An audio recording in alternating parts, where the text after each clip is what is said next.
ലോക്സഭ കടന്നിരിക്കുന്നു വഖഫ് ഭേദഗതി ബില്ല്. രാജ്യസഭയിൽ ചർച്ച നടന്നുകൊണ്ടിരിക്കുകയാണ്. രാജ്യസഭയിലും ഭൂരിപക്ഷം കിട്ടുകയും അത് പാസ്സാക്കുകയും തന്നെയാണ്, അങ്ങനെ തന്നെ ചെയ്യും എന്നാണ് നമ്മൾ കരുതപ്പെടുന്നത്. ഏകപക്ഷീയമായാണോ ഈ ഭേദഗതി വന്നത് എന്ന് കരുതുന്നുണ്ടോ?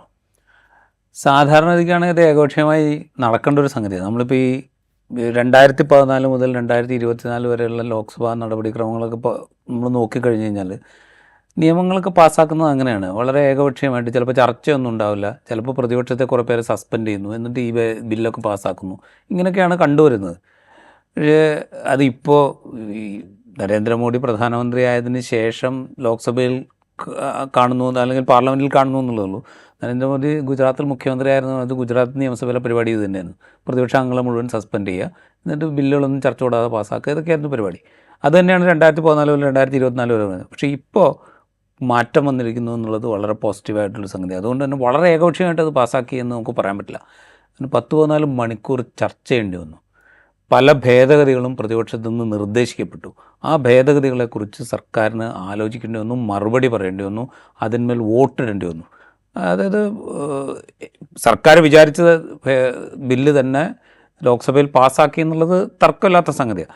വളരെ ഏകപക്ഷീയമായി തയ്യാറാക്കിയൊരു ബില്ല് ഒരു സമുദായത്തിൻ്റെ അധികാരാവകാശങ്ങളിലേക്ക് കടന്നു കയറുകയും അവരുടെ അധികാരാവകാശങ്ങളിൽ അവർ തന്നെ തീരുമാനമെടുക്കാൻ അർഹരല്ലാത്ത ആളുകളാണ് എന്ന് സ്ഥാപിക്കുകയും ചെയ്യുന്ന നിയമമാണിത്, ബില്ലാണിത്. അതിൽ തർക്കമൊന്നുമില്ല.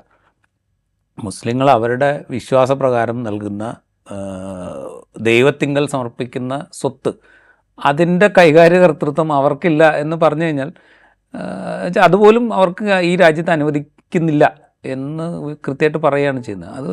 അതാണ് ആ ബില്ലിൻ്റെ ഒരു അടിസ്ഥാനം. അപ്പോൾ അങ്ങനെ അത് ഏകപക്ഷീയമായ ബില്ലാണ്. പല ഏകപക്ഷീയ നടപടികളും ഈ നരേന്ദ്രമോദി സർക്കാരിൻ്റെ കാലത്തുണ്ടായതുപോലെയുള്ളൊരു ഏകപക്ഷീയമായ ബില്ല്. ആ സ്വഭാവത്തിൽ തന്നെയാണ് അത് പാസ്സാക്കുന്നതെങ്കിൽ പോലും പാർലമെൻറ്റിൽ മിനിമം 14 മണിക്കൂർ ഇത് ചർച്ച ചെയ്യേണ്ടി വന്നു. പല കാര്യങ്ങളും സർക്കാരിന് കേൾക്കേണ്ടി വന്നു, പല കാര്യങ്ങളും സർക്കാരിന് മറുപടി പറയേണ്ടി വന്നു.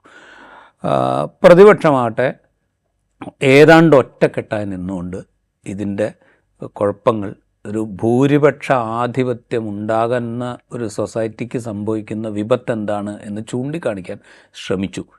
ഇന്നിത് മുസ്ലിങ്ങൾക്ക് നേരെയാണെങ്കിൽ നാളെ മറ്റാളുകൾക്ക് നേരെ വരും എന്നത് രാജ്യത്തെ ജനങ്ങളോട് ഒരുമിച്ച് പറയാൻ പ്രതിപക്ഷം ശ്രമിച്ചു. അതൊരു പോസിറ്റീവായ സംഗതിയായിട്ട് നമ്മൾ കാണണം. അതാണ് സത്യം പറഞ്ഞു കഴിഞ്ഞാൽ ഈ ബില്ലിനെ സംബന്ധിച്ച് നമുക്ക് പോസിറ്റീവായി പറയാവുന്നൊരു കാര്യം. അതുകൊണ്ട് അത്ര ഏകപക്ഷീയമായിട്ടല്ല ഇത് പാർലമെൻറ്റ് കടന്നു പോകുന്നത് എന്ന് നമുക്ക് ആശ്വസിക്കാം. രാജ്യസഭയിലും സമാനമായി തന്നെ